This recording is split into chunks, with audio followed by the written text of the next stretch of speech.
anak saudara yang bernama Nofriansah Yosua Huta Barat tersebut? Pada saat itu tidak mendetail diceritakan. Pada malam itu, pada malam Sabtu tanggal 8 bulan Juli, hanya pada saat itu semuanya kami di dalam rumah dalam keadaan duka yang sangat berat, mendengar tiba-tiba begitu anak kami meninggal dunia. Sedangkan kami tahu selama ini di Jakarta ini dalam keadaan sehat. Sesudah agak reda kami dalam rumah, langsung saya bertelepon dengan anak kita Mahareza Rizky. Reza memberitakan bahwa abang telah meninggal dunia, Pak. Di rumah kita panggilan si Joshua Prian, abang Prian sudah meninggal. Jadi kenapa, Dik?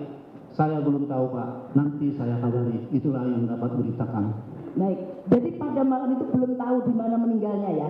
Belum tahu. Sekarang saya ingin bertanya, kapan ya tepatnya saudara mengetahui bahwa anak saudara yang bernama korban Nofriansah Yosua Huta Barat itu tempat meninggalnya, dan mengapa korban tersebut sampai meninggal dunia?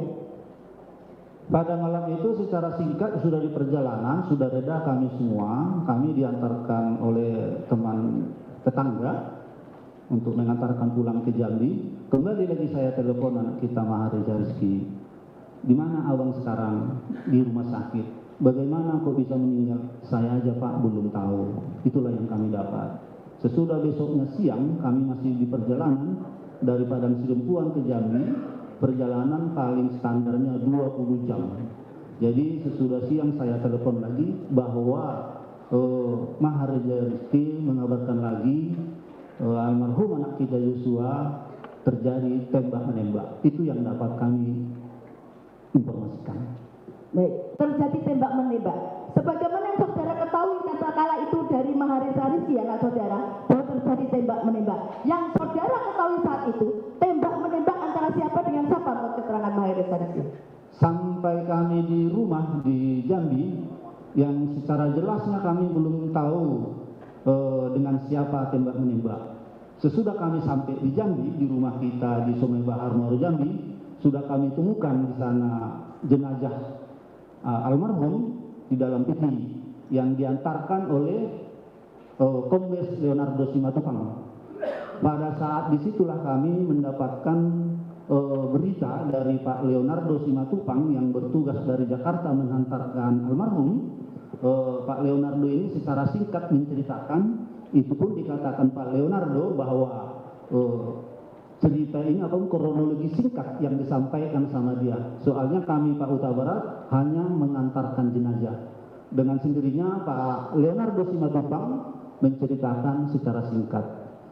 Itu pun lama baru Pak Leonardo menceritakannya. Saya desak terus. Kenapa rupanya, Pak? Ini adalah aib.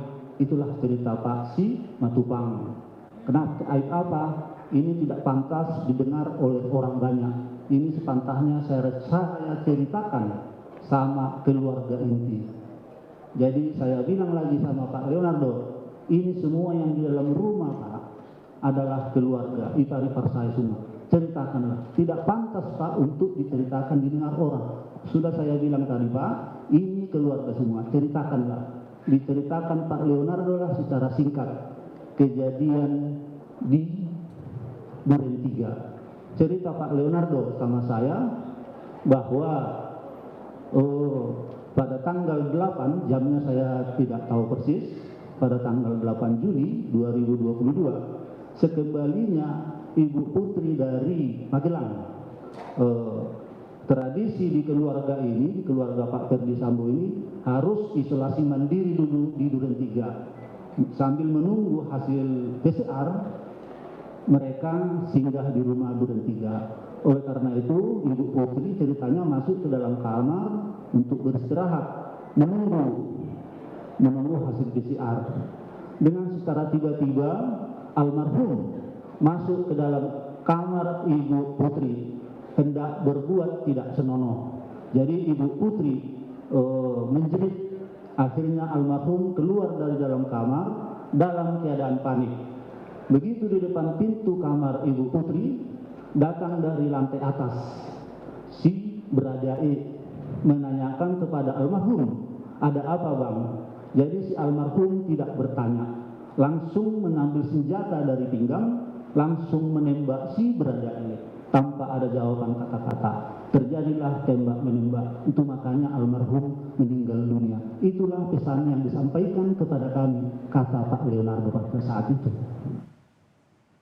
Itu tadi keterangan kesaksian dari ayah Yosua Huta Barat, Samuel Huta Barat, pada saat jaksa menanyakan proses saat kedatangan jenazah dan bagaimana keluarga sempat diberitahu terkait dengan penyebab kematian. Namun demikian, menurut Samuel Huta Barat, yakni ayah dari Yosua, menyatakan bahwa Kombes Leonardo sempat menyatakan bahwa ada peristiwa aib yang terjadi di Duren 3. Dan kita ketahui sebelumnya bahwa adanya skenario dari terdakwa Ferdi Sambo yang menyatakan bahwa kematian dari Yosua awalnya adalah akibat tembak menembak atau baku tembak antara Richard Eliezer dengan Yosua.